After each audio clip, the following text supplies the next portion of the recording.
says today everyone here, we could probably be in the history books of a turning point. Remember everyone who participated. So this might be a small tinder, just to light out the fires that maybe it become a whole issues, for the whole country, right? So we just have to work on what we get. So I will introduce my next speakers. I will do. Maybe I'll do Henry first, okay? Because Henry, because you are the current government party, so it actually gives you some time to also explain a little bit about the timelines and the process. Yeah, I feel like I'm moving the roaster right now. No.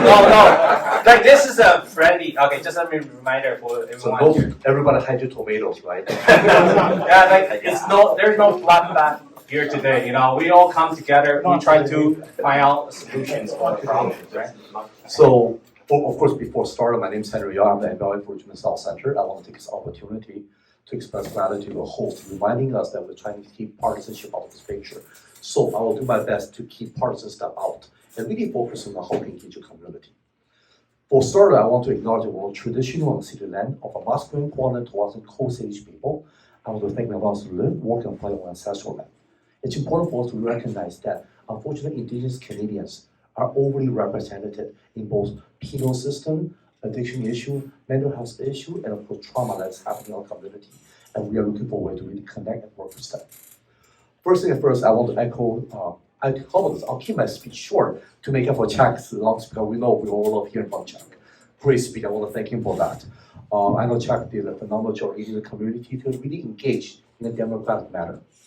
I'm going to paint a different picture. I hope everybody don't mind, just to help understand how we truly engage an elected official.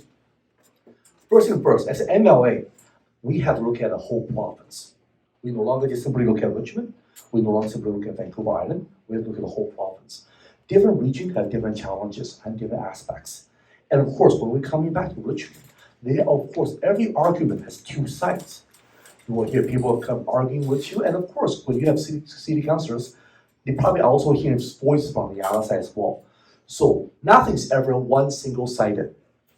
But you want to say, as Councillor Al made it very clear, and this thing was amplified in the event on February 2013, is that it was an overwhelming support in the community.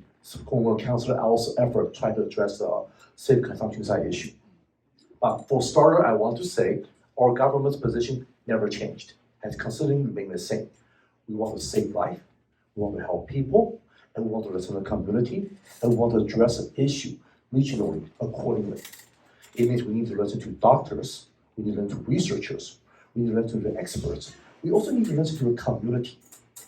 During the event of report that's happening during the council meeting, I actually was telling my colleagues that I really wanted to go to the protest to speak to the people at the site. But I actually received a phone call from our provincial government that because I'm an elected official and I'm part of a government's MLA, I cannot go to apply pressure. So I've been watching this over online in my office.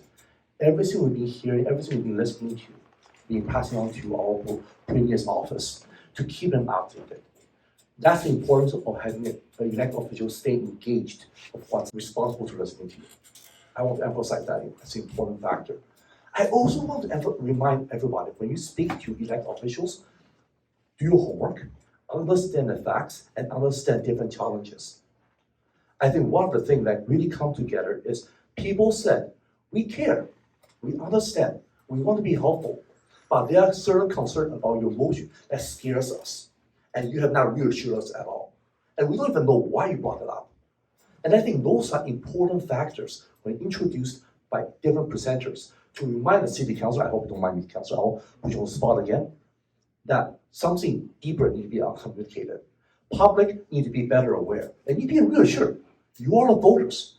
If you don't feel comfortable about decisions we're making, then why are we making those decisions? Simple as that. I also understand this is the election year, so there's a lot of story going around, but like I said, I'm keeping partisan stuff out here, so I'm not going to address any of those issues. But I do want to emphasize, election year is also a good year to engage with candidates. So people will try their best to engage and listen. Anybody who knows me well knows For the 4 years I've been sitting in my position, I have non-stop engaged the community at different capacity.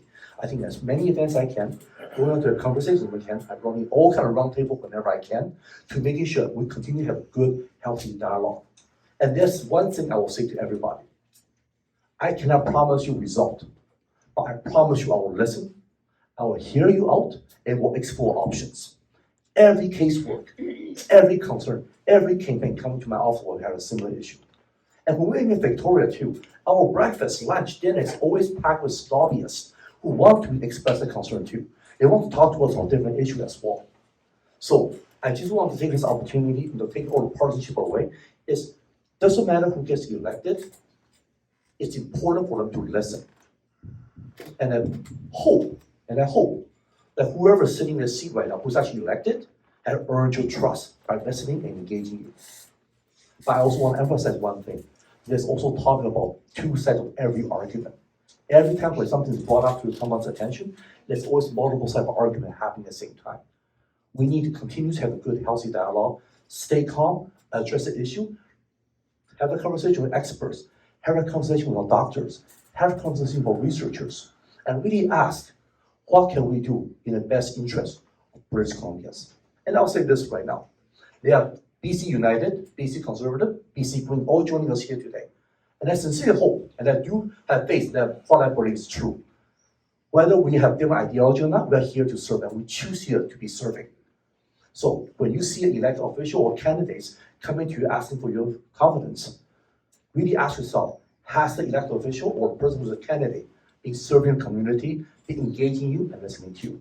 And we hope whoever is being voted in are the one who have won your trust. So thank you so much for today. I will leave more room for different additional conversations.